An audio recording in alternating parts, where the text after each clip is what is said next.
ఆంధ్రప్రదేశ్ ముఖ్య ఎన్నికల అధికారి గారిని వైఎస్ఆర్ కాంగ్రెస్ పార్టీ ఈరోజు కలిసి ఒక మహజర్ని సమర్పించడం జరిగింది.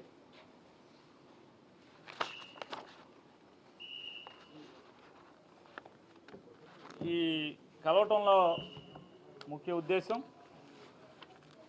ఆంధ్రప్రదేశ్ ముఖ్య ఎన్నికల అధికారి కార్యాలయం నుంచి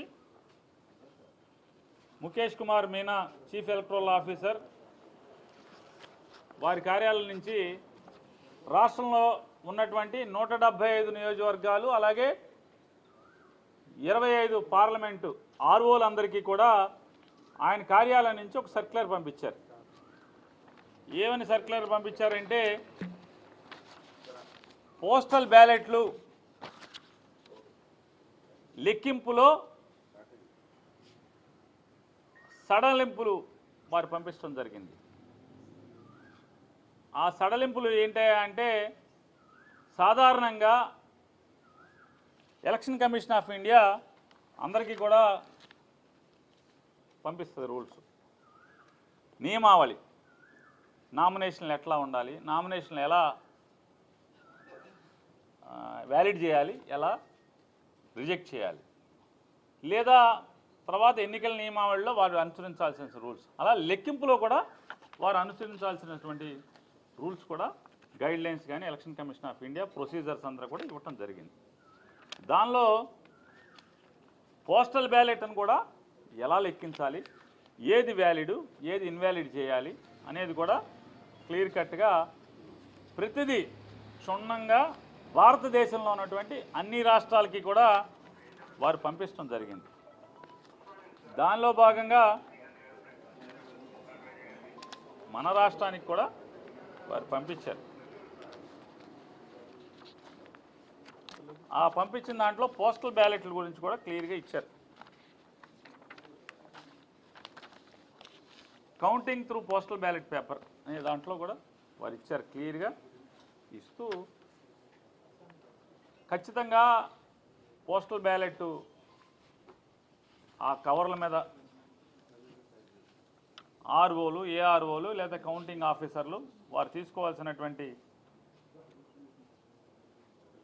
కవర్ బి, ఫామ్ 13C, అట్లాగే 13A అంటే 13A 13B ఆ కవర్ల మీద ఏ నంబర్ల కవర్లు ఉండాలి, దానిలో ఓటరు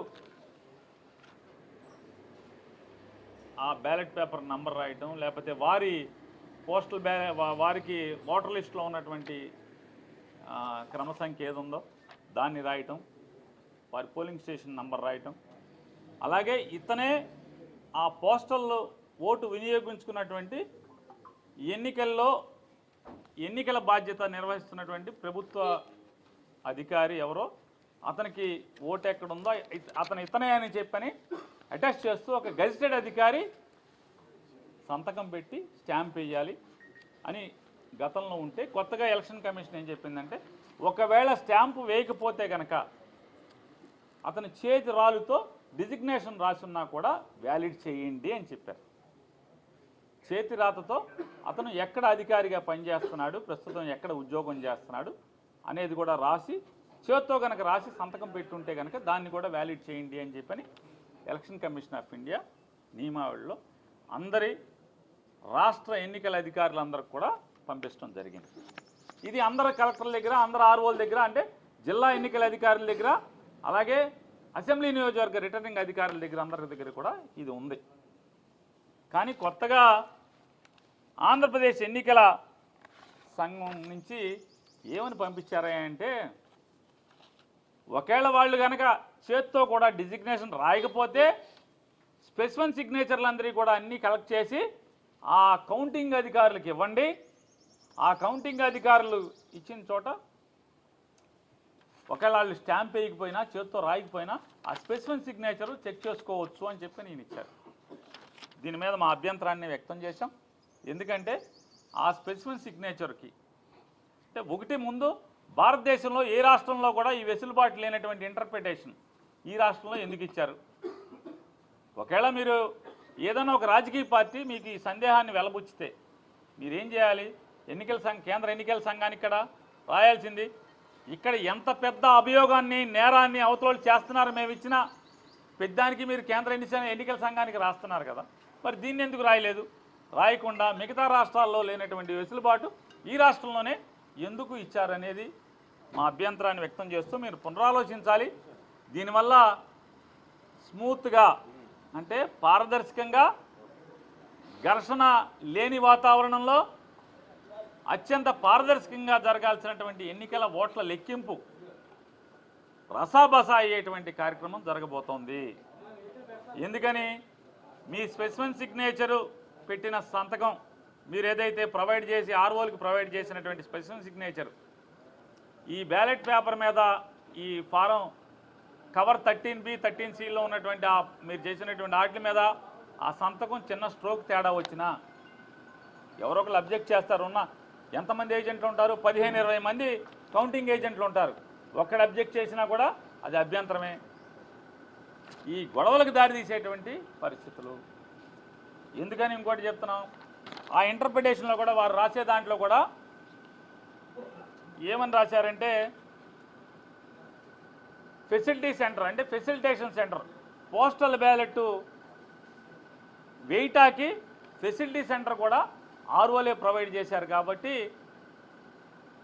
రాజ్యాంగం ఏం చెప్తుందంటే ప్రాథమిక హక్కు ఓటు వేయటం అంటది, అంతేగాని అది సీక్రెట్గా ఉండాలి. ఈ రచ్చలో ఏమవుతుంది, ఆ ఓటు ఎవరిదో తెలుస్తుంది, చెప్పాల్సిందే కదా.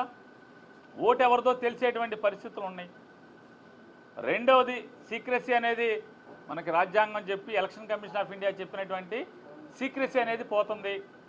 రెండవది రచ్చరచ్చ రభస అయ్యేటువంటి కార్యక్రమం.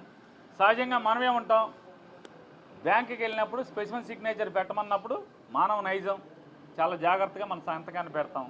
అదే ఒక 100 చెక్కులు ఇచ్చి 100 మీద నీ సంతకం పెట్టమంటే ఖచ్చితంగా స్ట్రోకులు తేడా ఉంటాయి. లేదు నువ్వే 100 సంతకాలు కాగితాలు ఇచ్చి ఒకేసారి 100 సంతకాలు పెట్టమంటే నిర్లక్ష్యం వస్తుంది, విసుగు వస్తుంది. మరి స్ట్రోక్ తేడా ఉంటే అబ్జెక్షన్ చేస్తే ఇదంతా రచ్చే కదా, గొడవలకు దారి తీసేటువంటి పరిస్థితులే కదా. ఎలక్షన్ కమిషన్ ఆఫ్ ఇండియా చెప్పనటువంటి నియమావళిని మీరు ఎట్లా ఇంటర్ప్రిట్ చేస్తారు? చేయకూడదు కదా.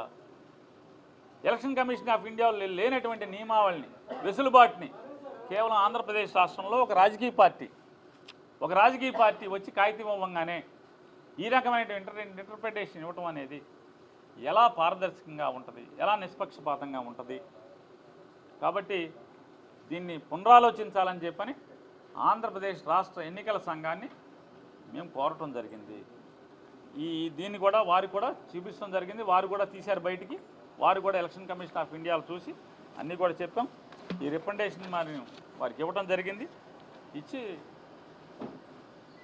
ఫెయిర్ అండ్ పీస్ఫుల్ కౌంటింగ్ జరగటానికి ఈ నిర్ణయాన్ని పునరాలోచించమని చెప్పని, భారతదేశంలో ఏ రాష్ట్రాల్లో లేకుండా కేవలం ఆంధ్రప్రదేశ్ రాష్ట్రంలోనే ఎలక్షన్ కమిషన్ నియమావళికి మీరి అంటే దాటి ఈ రాష్ట్రంలోనే ఇటువంటి సర్క్యులర్ ఇవ్వటం ఎంతవరకు ధర్మం అని చెప్పని కూడా వారిని మా విన్నపాన్ని వారికి చెప్తూ పునరాలోచించి మంచి నిర్ణయం తీసుకోండి. ఫెయిర్ అండ్ పీస్ఫుల్ ఎలక్షన్ జరిగేట్టుగా, కౌంటింగ్ జరిగేట్టుగా ఇన్నాళ్ళు కష్టపడ్డారు, మంచో చెడో ఏదో చేసుకుంటూ వచ్చారు, కనీసం ముగింపు అన్నా మంచి ముగింపు ఇవ్వండి అని చెప్పని కూడా వారిని విన్నవించుకోవడం జరిగింది.